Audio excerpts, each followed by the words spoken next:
Novembre 2010, Aung San Suu Kyi est libérée après 15 ans de résidence surveillée. Les premières élections en Birmanie depuis 20 ans viennent d'être organisées, mais ont été qualifiées de mascarade par l'Occident. En retrouvant la liberté, la figure de proue de l'opposition annonce qu'elle poursuit le combat.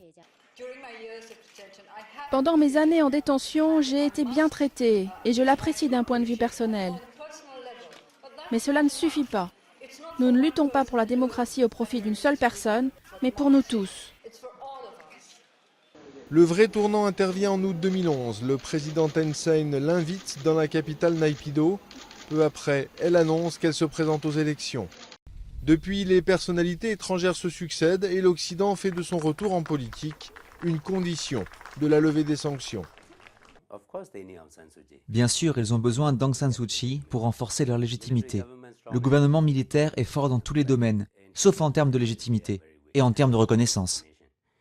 Avec seulement 45 sièges mis en jeu, les partiels ne changeront pas l'équilibre du pouvoir. Mais voir Suu Kyi devenir députée pour la première fois serait un symbole énorme. La suite, évidemment, reste à écrire.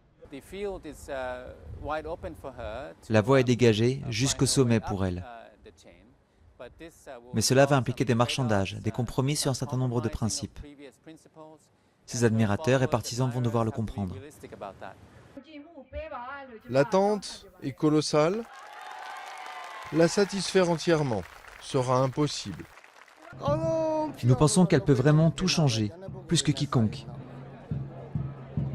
Nous attendons beaucoup d'elle. Si elle est élue, cette pression sera encore plus forte. Des rumeurs évoquent même une entrée au gouvernement.